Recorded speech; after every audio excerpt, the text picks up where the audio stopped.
Good morning all of you.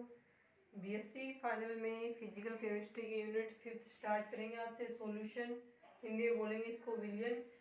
इसी units के अंदर हमें जो कोलिगेटिव प्रॉपर्टीज होती हैं सॉल्यूशन की, अणुसंख्यक गुणधर्म जिनको बोलते हैं, वो हम इसी में पढ़ेंगे। यूनिट का नाम रहेगा सॉल्यूशन, साथ में हम जोड़ भी सकते हैं इसमें कोलिगेटिव प्रॉपर्टीज।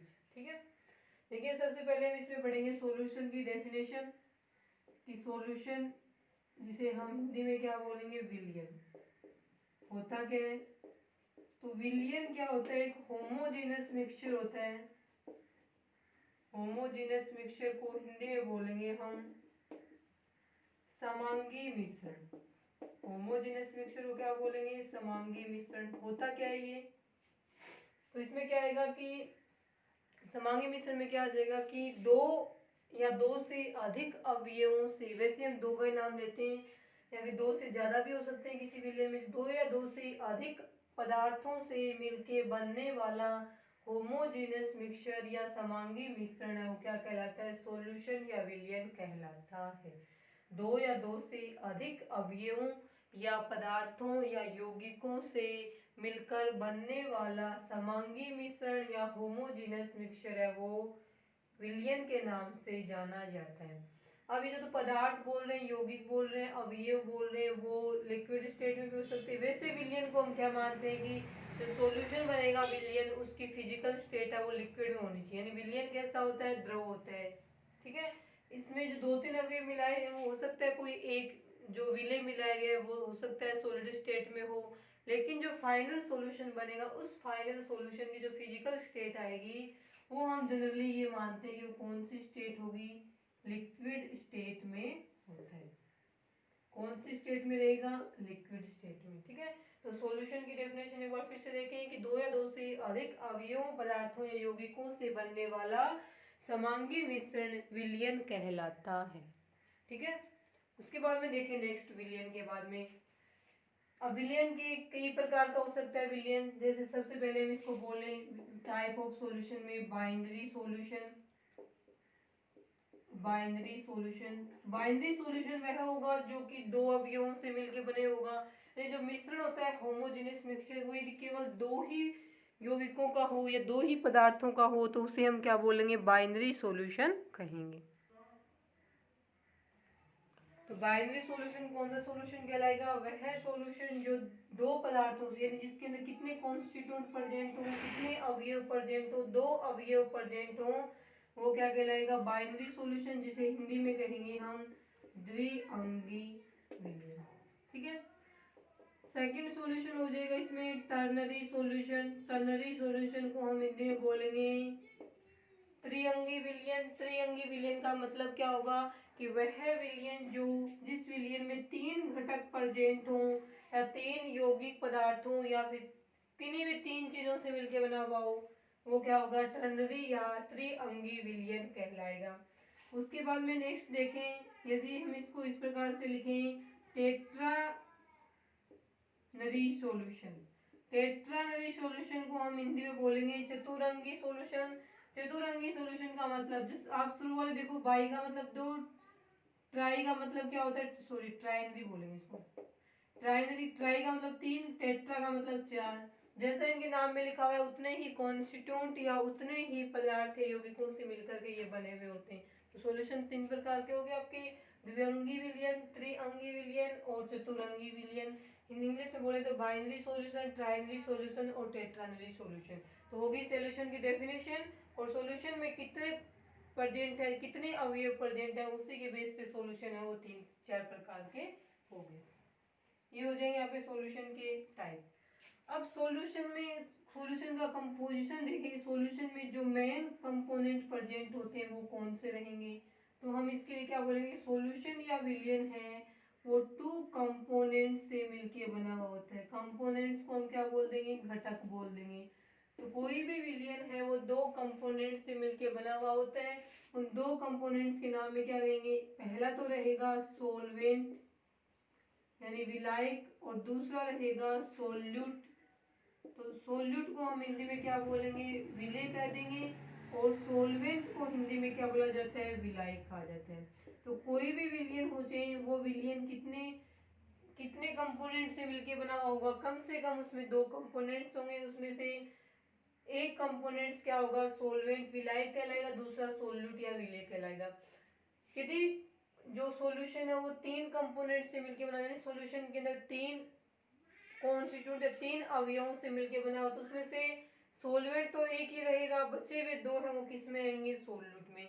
तो किसी भी विलयन में विलायक हमेशा एक ही होता है, विलेय दो भी हो सकते हैं, दो से अधिक भी हो सकते हैं, लेकिन विलायक हमेशा कितना रहेगा, एक रहेगा। अब बात आती है कि हम कैसे पहचाने किसी भी विलयन में कि कौन सा विलेय है और कौन सा विलायक है। तो उसके लिए क्या आता है कि सॉल्यूशन में जनरली ये बोला जाएगा कि वह सॉल्यूशन का वह कंपोनेंट्स जो सॉल्यूशन में अधिक मात्रा में प्रेजेंट होता है, ये क्या होगा, अक्षेष में प्रेजेंट होगा, अधिक मात्रा में प्रेजेंट होता है, मोर अमाउंट ज्यादा होगी इसकी, वो क्या कहलाएगा, विलायक कहलाएगा। और सॉल्यूशन का वह कंपोनेंट्स जो विलयन में कम मात्रा में उपस्थित होता है, वो क्या कहलाएगा, विलेय कहलाएगा।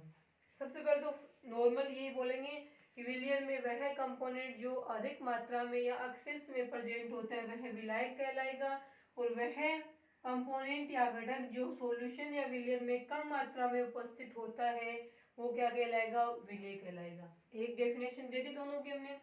उसके बाद यदि इसमें ये आ जाए, उसमें यदि ये आए कि दोनों हैं वो समान मात्रा में उपस्थित हैं, जितना ये है उतना ही ये बराबर मात्रा में उपस्थित हैं, तब हम कैसे बताएंगे कि कौन सा विलेय कौन सा विलायक। यदि मात्रा कम ज्यादा होता तो मात्रा से बता दी, कम मात्रा वाला विलेय, ज्यादा मात्रा वाला विलायक। लेकिन यदि किसी सॉल्यूशन में दोनों कंपोनेंट्स जो प्रेजेंट है, दोनों कंपोनेंट्स की क्वांटिटी सेम है, तब हम कैसे बताएंगे कि कौन सा विलायक है कौन सा विलेय। तब हम कहेंगे कि इन दोनों से मिलकर के जो सॉल्यूशन बनेगा, सॉल्यूशन विलेय और विलायक के मिलने से बनता है। ये जो सॉल्यूशन बनता है, इस सॉल्यूशन की फिजिकल स्टेट या भौतिक अवस्था इन दोनों में से जिसके समान होगी वो तो क्या होगा, सॉल्वेंट। यानी कि किसी सॉल्यूशन में प्रेजेंट कंपोनेंट में से वह कंपोनेंट्स जिसकी फिजिकल स्टेट, ठोस द्रव्य गैस होता है ना, जिसकी फिजिकल स्टेट फाइनल सॉल्यूशन की फिजिकल स्टेट के सेम होती है, वो तो हो जाएगा सॉल्वेंट। और जो बच गया जिसकी फिजिकल स्टेट सॉल्यूशन की फिजिकल स्टेट से डिफरेंट होती है, वो क्या हो जाएगा, सॉल्यूट हो जाएगा। तो हम मात्रा समान होने पे क्या लिखेंगे कि सॉल्यूशन का वह कंपोनेंट जिसकी फिजिकल स्टेट फाइनल सॉल्यूशन की फिजिकल स्टेट के समान होती है, वह कंपोनेंट सॉल्वेंट या विलायक कहलाता है। और बचा हुआ जो अदर कंपोनेंट बचेगा वो क्या कहलाएगा, वहां पे सॉल्वेंट कहलाएगा। ये हो गया यहाँ पे सॉल्वेंट और सॉल्यूट दोनों का कि किस प्रकार से हम उसको डिफाइन करेंगे। जनरली ये कम मात्रा में उपस्थित होगा और ये वाला अधिक मात्रा में उपस्थित होता है। विलेय घुलता है, और विलेय किस में घुलता है, विलायक में। तो विलायक है वो घोलने का कार्य करता है और विलेय क्या करता है, घुलता है। दोनों आपस में मिलकर के फाइनल सॉल्यूशन का फॉर्मेशन या निर्माण कर देते हैं। एक तो सॉल्यूशन के प्रकार ये हो गए, बाइनरी, ट्राइनरी, टेट्रानरी सॉल्यूशन। एक सॉल्यूशन के प्रकार और भी है जो किसके नियम के आधार पर दिए गए थे, राउल्ट के नियम के आधार पर। राउल्ट के नियम के आधार पे सॉल्यूशन के दो प्रकार बताए गए हैं, आइडियल सॉल्यूशन और नॉन आइडियल सॉल्यूशन, यानी आदर्श विलयन और अनादर्श विलयन। तो वे विलयन जो राउल्ट के नियम को फॉलो करेंगे वो तो हो जाएंगे आइडियल सॉल्यूशन, आदर्श विलयन। और वो सॉल्यूशन जो राउल्ट के नियम को फॉलो नहीं करते हैं वो यहाँ पे क्या हो जाएंगे, अनादर्श विलयन के नाम से जाने जाएंगे। ठीक है, तो ये इतना हो गया, सोल्वेंट सोल्यूट वगैरह ये हो गया अपने कंप्लीट। उसके बाद में हम यहाँ पे पढ़ेंगे राउल्ट लॉ, राउल्ट का नियम वो यहाँ पे पढ़ेंगे।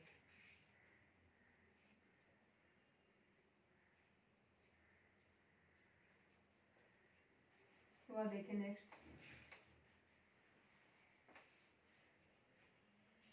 नेक्स्ट में इसमें ये आएगा कि सॉल्यूशन जो होता है, एक ट्रू सॉल्यूशन किसको बोलेंगे, ट्रू सॉल्यूशन, जिसे हम बोलते हैं वास्तविक विलयन या सच्चा विलयन। ट्रू सॉल्यूशन ये होता है यदि सॉल्यूशन में प्रेजेंट दोनों कॉन्स्टिट्यूएंट सोल्यूट प्लस सोलवेंट आपस में मिलाएं इन दोनों को, और आपस में मिलाने पर ये आपस में पूर्ण रूप से कंप्लीटली पूर्ण रूप से विलेयशील हो गए। यानी हमें अलग अलग नहीं बता सकते कि सोलवेंट क्या है सोल्यूट क्या, दोनों पूर्ण रूप से विलेयशील हो गए, दोनों ने एक सॉल्यूशन बना लिया। तो यहाँ पे हम इनको क्या बोलेंगे, कंप्लीटली सोल्यूबल। यदि सोल्यूट और सोलवेंट दोनों आपस में मिलाने पर कंप्लीटली सोल्यूबल या पूर्ण रूप से विलेयशील हो जाते हैं, तो इस प्रकार बनने वाला जो सॉल्यूशन होता है वो क्या कहलाएगा, ट्रू सॉल्यूशन या वास्तविक सॉल्यूशन या रियल सॉल्यूशन कहलाएगा। अब ये जो ट्रू सॉल्यूशन है वास्तविक सॉल्यूशन, ये दो प्रकार के होते हैं। कौन कौन से प्रकार रहेंगे, एक तो ये रहेंगे आइडियल सॉल्यूशन, आदर्श विलयन, और दूसरे बनेंगे ये नॉन आइडियल सॉल्यूशन या अनादर्श विलयन। तो ट्रू सॉल्यूशन कितने प्रकार के होंगे, दो प्रकार के, आइडियल सॉल्यूशन और नॉन आइडियल सॉल्यूशन। अब इनको आइडियल और नॉन आइडियल सॉल्यूशन में क्यों डिफाइन किया गया है, ये किसके बेस पे किया जाएगा, राउल्ट के नियम के बेस पे। राउल्ट इसमें साइंटिस्ट का नाम है। तो पहले हम पढ़ेंगे राउल्ट का नियम, और उसके बाद में आइडियल और नॉन आइडियल सॉल्यूशन की क्या क्या विशेषताएं हैं, कौन कौन से इसके एग्जाम्पल बनेंगे, ये सब हम पढ़ेंगे राउल्ट के नियम के बाद में। तो नेक्स्ट हेडिंग ट्रू सॉल्यूशन हो गया और दो प्रकार का हो गया। नेक्स्ट अपनी हेडिंग रहेगी राउल्ट लॉ।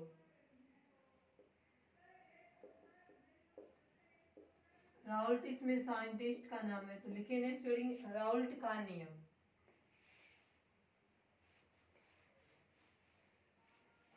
देखिए इसमें राउल्ट के नियमानुसार होता क्या है, कोई भी सॉल्यूशन है, सोलवेंट है, मान लीजिए प्योर सोलवेंट है, अभी इसमें हमने सोल्यूट नहीं मिला है। प्योर सोलवेंट में हम जो सोल्यूट मिला रहे हैं विलेय, वो मान लीजिए हम दो प्रकार का मिला सकते हैं। एक तो कौन सा मिला सकते हैं, वोलेटाइल, और एक मिला सकते हैं इसमें नॉन वोलेटाइल।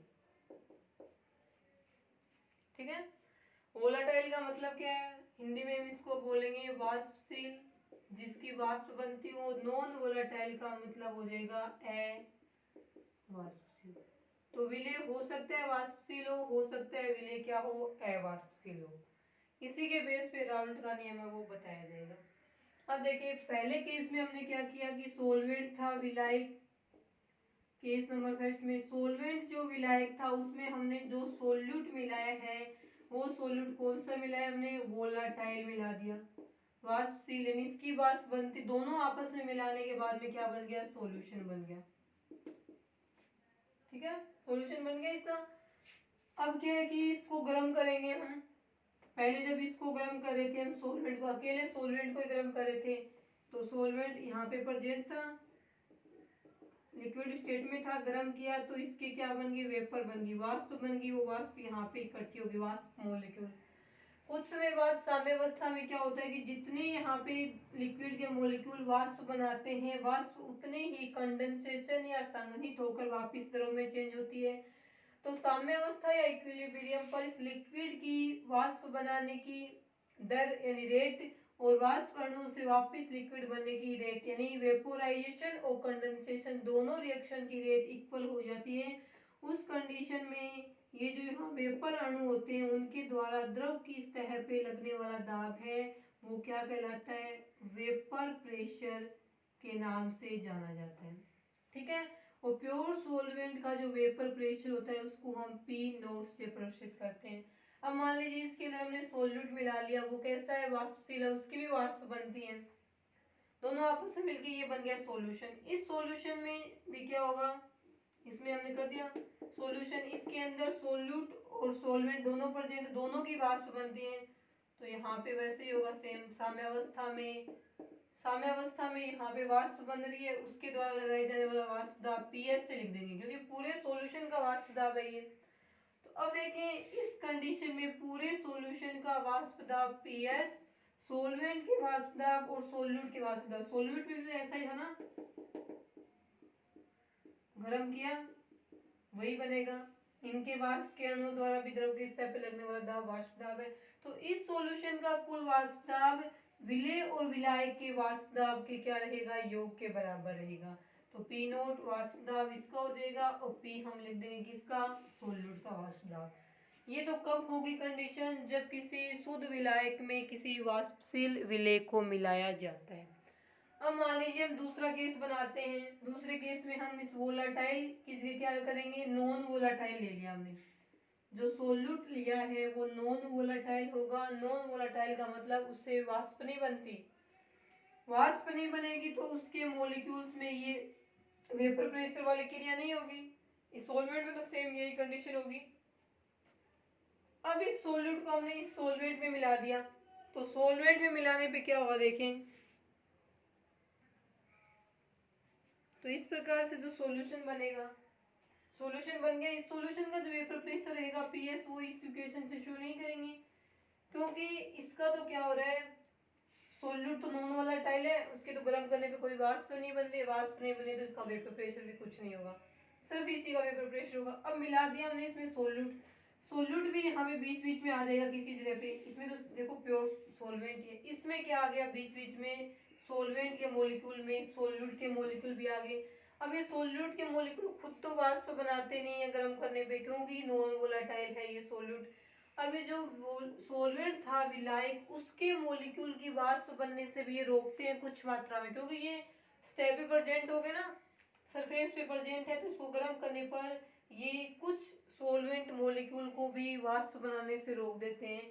तो बनने वाले विलयन का जो वाष्प दाब रहेगा पीएस, वो शुद्ध विलायक के वाष्प दाब से क्या हो जाएगा, कम हो जाएगा, कम ही होगा, क्योंकि यहाँ तो प्योर सॉल्वेंट आसानी से बिना किसी रोक टोक के वेपर बना लेते हैं, तो वेपर प्रेशर ज़्यादा था। जबकि यहाँ पर भी उतने ही मॉलिक्यूल्स हैं जितने यहाँ पे हैं सॉल्वेंट के, लेकिन यहाँ पे कुछ नॉन वोलेटाइल सॉल्यूट के मॉलिक्यूल भी आ गए, और वो मॉलिक्यूल यहाँ पर जेंट होते हैं सॉल्यूशन में, इस कारण से वो सॉल्वेंट के मॉलिक्यूल्स को वेपर बनाने से रोकते हैं, रुकावट पैदा करते हैं। इस कारण से यहाँ पे सॉल्वेंट के सभी मॉलिक्यूल्स से वेपर नहीं बना पाते हैं।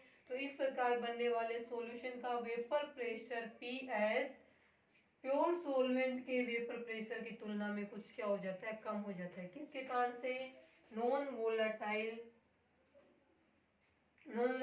सॉल्यूट के कारण से। अब ये जो वेपर प्रेशर आया है इस सॉल्यूशन का जिसमें नॉन वोलेटाइल सॉल्यूट प्रेजेंट है, इसका वेपर प्रेशर सॉल्वेंट की मोल भिन्न, जिसे हम बोलते हैं अक्ष नोट के समानुपाती होता है, और राउल्ट का नियम भी यही था। ठीक है, तो राउल्ट ने अपना नियम किन के लिए दिया उन विलयनों के लिए दिया जिनमें सोल्यूट कैसा प्रेजेंट हो, नॉन वोलेटाइल या अवाष्पशील विलय जिनके अंदर प्रेजेंट हो। ठीक है, तो इसमें देखिए राउल्ट के नियम की डेफिनेशन क्या लिखेंगे, तो राउल्ट के नियम में हम क्या लिखेंगे यहाँ पे, राउल्ट के नियम किसके लिए था, उन सॉल्यूशन के लिए था जिनके अंदर नॉन वोलेटाइल सॉल्यूट प्रेजेंट होता है। तो इसमें लिखेंगे किसी राउल्ट के नियमानुसार, राउल्ट ने अपना जो नियम दिया था वो कौन से सॉल्यूशन के लिए दिया था, डाइल्यूट सॉल्यूशन के लिए दिया था। डाइल्यूट सॉल्यूशन वे सॉल्यूशन होते हैं जिनमें सॉल्वेंट में सोल्यूट की मात्रा जितनी होनी चाहिए थी एक सैचुरेटेड सॉल्यूशन बनाने के लिए उससे कुछ कम होती है, यानी वे विलयन जिनमें सोल्यूट या विलय की मात्रा निश्चित मात्रा से कम होती है उन्हें डाइल्यूट या तनु सॉल्यूशन कहा जाता है, और ऐसे विलयनों के लिए ही राउल्ट ने अपना नियम दिया था। तो राउल्ट के नियमानुसार किसी अवाष्पशील विलय युक्त किसी नॉन वोलेटाइल सोल्यूट वाले विलयन का वाष्प दाब पीएस उस विलयन के विलायक की मोल भिन्न अक्ष नोट के समानुपाती होता है। तो विलयन के वाष्प दाब को जिसमें नॉन वोलेटाइल सोल्यूट प्रेजेंट है उसको हम मान रहे हैं पीएस से, और उसमें जो ये विलायक प्रेजेंट है सोलवेंट उसकी मोल भिन्न मोल फ्रैक्शन को हम मान रहे हैं अक्ष नोट से। ये था राउल्ट का नियम, एक नंबर क्वेश्चन दे दिया हमने इसको। अब समानुपाती का साइन हटाएंगे तो यहाँ पे जो लगेगा उसको हम बोलेंगे पी नोट अक्ष नोट, 2 नंबर समीकरण। अब देखो पता है पीएस क्या है, सॉल्यूशन का वेपर प्रेशर, अक्ष नोट क्या है, मोल fraction of solvent, P note क्या है, प्योर सॉल्वेंट का वेपर प्रेशर। तो इक्वेशन नंबर 2 है, दोनों ही राउल्ट के नियम की समीकरणें हैं, और इस समीकरणों के जो पीएस है वो हो जाएगा vapour pressure of solution, P note हो जाएगा इसमें vapour pressure of pure solvent, और एक्स नॉट हो जाएगा यहाँ पे मोल fraction of solvent. Mole fraction of solvent ये रहेगा यहाँ पे राउल्ट का नियम। अब देखिए हम राउल्ट के नियम को किस प्रकार से भी और भी शो कर सकते हैं। और एक याद रखना कि वह विलयन जिसमें क्या प्रेजेंट हो, नॉन वोलेटाइल की जगह वोलेटाइल या वाष्पशील विलय उपस्थित हो, उस विलयन का वाष्प दाब पीएस ऐसा नहीं होगा, उस विलयन का कुल वाष्प दाब पीएस उस विलयन में उपस्थित विलय और विलायक के वाष्प दाब के योग के बराबर होगा। जो हमने पीछे इक्वेशन लिखी थी वैसे रहेगी। ये केवल क्या है, अवाष्पशील विलय युक्त विलयन क्या वाष्प दाब है। ठीक है, उसके बाद देखिए हम राउल्ट के नियम को किस प्रकार लिख सकते हैं। द्रव द्रव विलयनों के लिए राउल्ट का नियम लिखेंगे हम। जो लिक्विड लिक्विड सॉल्यूशन होते हैं ना, जिनमें सॉल्वेंट सोल्यूट दोनों ही लिक्विड स्टेट में होते हैं, उनके लिए राउल्ट का नियम किस प्रकार से लिखा जाएगा वो देखें। तो ये यहाँ पे हम लिखेंगे liquid liquid solution, liquid liquid solution या द्रव द्रव विलयनों के लिए राउल्ट का नियम किस प्रकार से होगा वो देखें। यहाँ पे द्रव द्रव विलयनों के लिए राउल्ट का जो नियम है वो होगा यहाँ पे कि माना कि कोई सॉल्यूशन है ए बी, उस सॉल्यूशन में जो ए लिक्विड होगा, लिक्विड ए द्रव द्रव विलयनों के लिए राउल्ट के नियम को इस प्रकार से लिख सकते हैं। लिक्विड ए है, माना इसके Na मोल प्रेजेंट है उसके अंदर, और इसका वेपर प्रेशर हम मान रहे हैं Pa नोट। सिर्फ प्योर स्टेट में अकेला है लिक्विड ए, कोई भी इसके साथ में मिला हुआ नहीं है। अब लिक्विड भी जो लिक्विड लिक्विड सॉल्यूशन में तो सॉल्वेंट सोल्यूट दोनों ही लिक्विड स्टेट में होगा। अभी हमने ये डिफाइन नहीं किया यहाँ पे कि एक कौन सा सॉल्वेंट है कौन सा सोल्यूट है, सीधे देख रहे हैं। तो द्रव बी के Nb मोल है और उसका सॉल्वेंट का जो उस लिक्विड का वेपर प्रेशर रहेगा P नोट। अब माना कि हमने लिक्विड ए और बी को आपस में मिला करके ए बी सॉल्यूशन बना दिया, तो यहाँ पे हम लिखेंगे लिक्विड ए प्लस में लिक्विड बी दोनों को मिला करके सॉल्यूशन बना दिया हमने ए बी। इस ए बी सॉल्यूशन के अंदर हम क्या बोलेंगे, ए बी सॉल्यूशन का जो वेपर प्रेशर होगा वो क्या होगा, टोटल पी के इक्वल होगा। वेपर प्रेशर क्या हो जाएगा इसका, टोटल पी।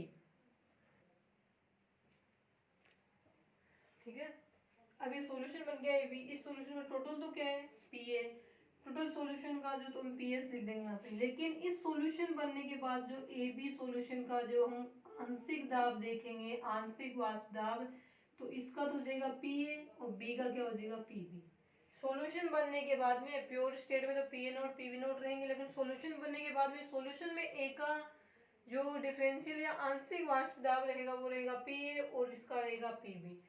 अब इस क्वेश्चन में हम लिखेंगे कि राउल्ट के नियमानुसार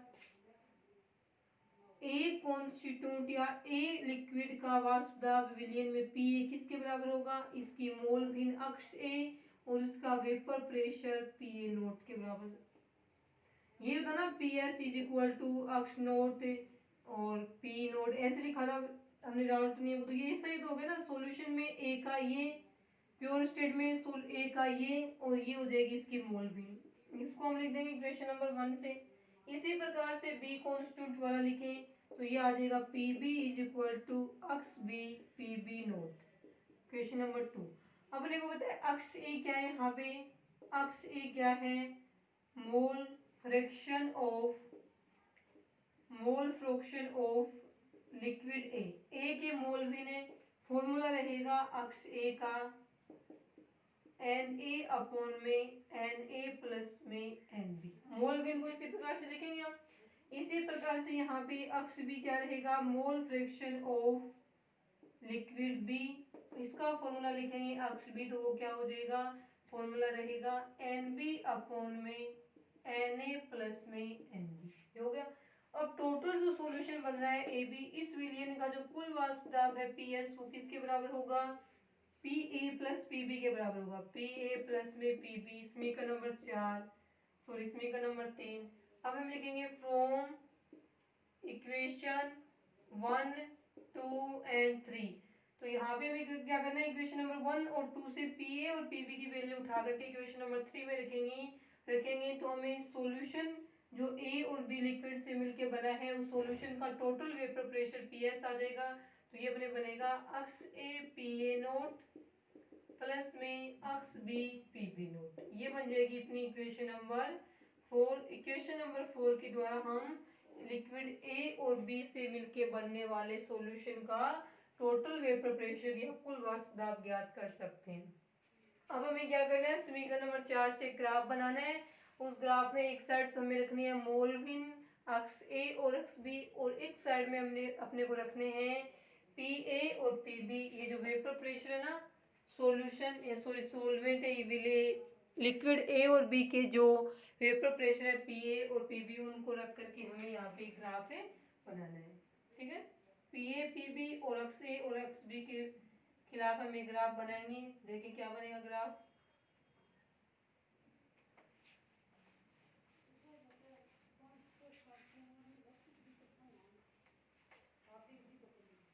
ठीक है, ग्राफ देखें किस प्रकार से बनेगा। ग्राफ में हम इसको ऐसे लिख देंगे,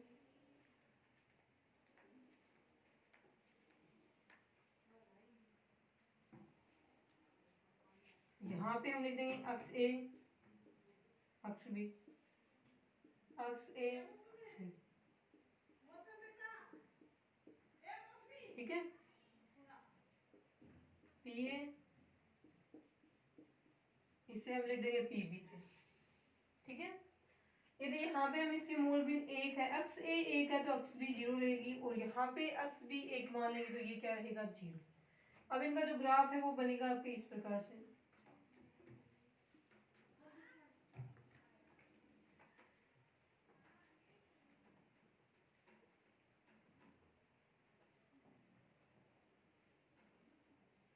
ठीक है, इसका क्या होगा, इसको हम लिखेंगे P A is equal to x A P A nought, एक नंबर ग्राफ है ये।